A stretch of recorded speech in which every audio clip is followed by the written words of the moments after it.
हमारे जो प्रधानमंत्री की और जो सत्ता वाली पार्टी है इसके नेताओं की जो भाषा है और उसका जो स्तर है, तो उसको लेकर हम चंडालिया साहब की प्रतिक्रिया जानना चाहेंगे। जी चंडालिया साहब जी। आपने बहुत ही महत्वपूर्ण सवाल पूछा है और मुझे ये लगता है कि भाषा किसी भी व्यक्ति की उसके संस्कार से जी और मैं क्योंकि जन का स्तंभ रखता हूँ, मुझे लगता है कि जो दल अपने आप को सबसे अधिक संस्कारित दल कहता है और भारतीय संस्कृति की उभारी देता है लगातार, तो उसके प्रमुख की भाषा व्यवस्था है वो लगातार गिरता चला जा रहा है। जैसा आपने कहा जी जी वो गिर नहीं रहा, मुझे लगता है ये उनकी जो संस्कृति है उसका एक आईना है।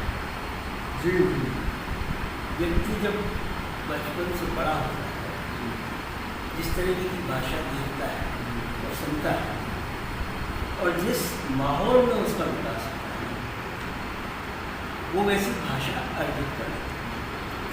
मैं भाषा का ये विद्यार्थी हूँ। जी जी इसीलिए मैंने आपसे भाषा दो तरीके से व्यक्ति अपनी बनाता है।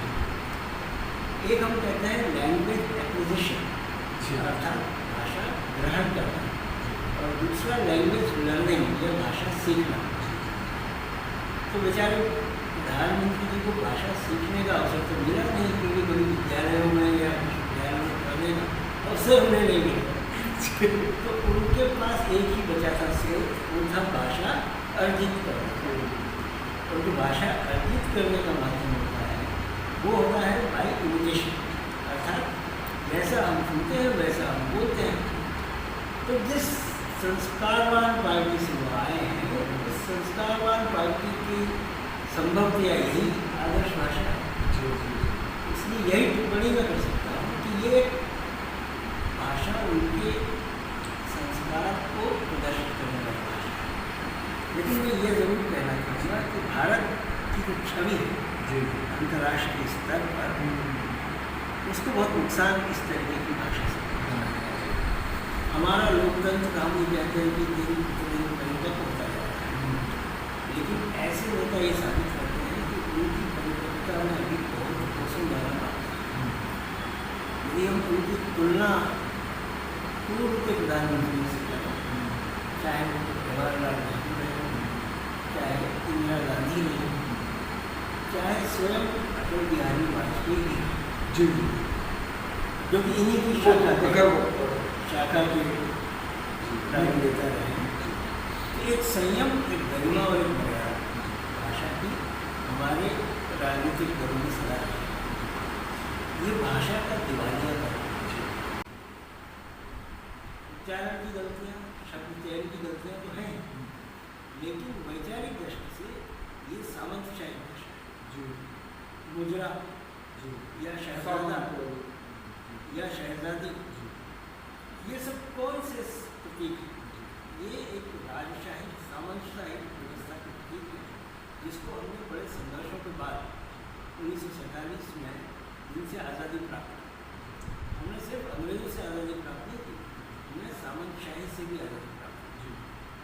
ये उसकी पुनर्स्थापना कर अपनी इस भाषा के माध्यम से, जिसकी मुझे लगता है न सिर्फ निंदा की जानी चाहिए, बल्कि हम सबको सावधान होना चाहिए कि जिस तरह की भाषा का अगर प्रयोग कर रहे हैं, भविष्य में देश किनके हाथ में जा रहा है।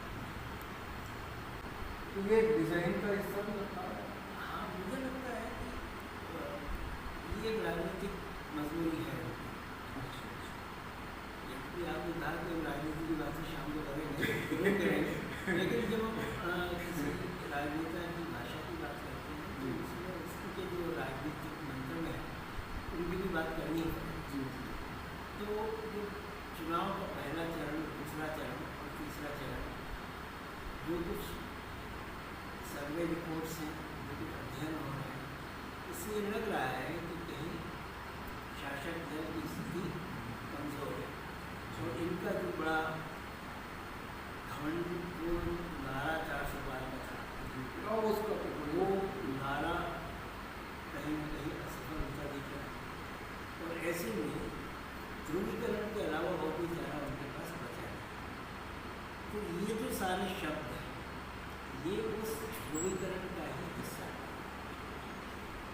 एक उदाहरण के लिए मैं कहूँ, मुजरा शब्द है जी। अगर मुजरा शब्द का विश्लेषण करें तो सामंती व्यवस्था के अंग होने के अलावा सांस्कृतिक रूप से इसमें क्या बुराई है? एक कला की शैली का एक हिस्सा है। लेकिन इस विशेष शब्द का प्रयोग वो इसलिए कर रहे हैं कि वो एक पूरे धार्मिक वर्ग को इंगित करके अपनी बात कहें।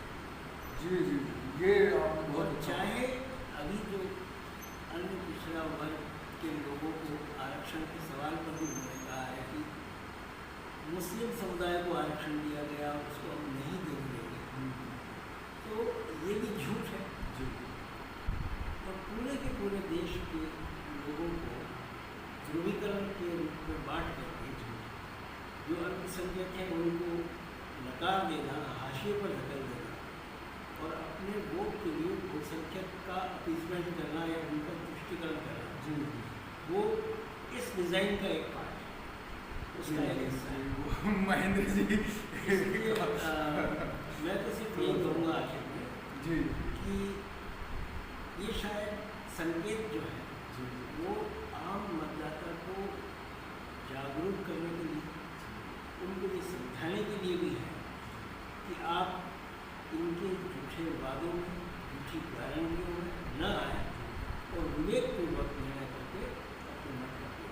जी जी जी। तो दोस्तों, जैसा कि आपने भाई साहब के विचार सुने, और अब क्या कहें, क्योंकि अभी जो हमारी जो आज की जो ये काव्य गोष्ठी 10:30 बजे से होनी थी, तो इसका टाइम हो गया और महेंद्र जी का कॉल आ गया।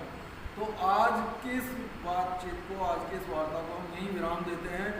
इनसे अगर आप एक बार बात करने लगे तो दिन भर भी मतलब कम पड़ जाएगा।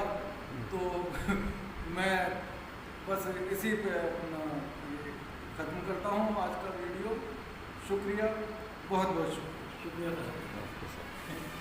बीच में ये बंद हो गया था, पता नहीं आया होगा कि नहीं आया होगा। चेक ये कर लो ना। आपने लगाया होगा ना, ये बटन दब गया मेरे ख्याल से।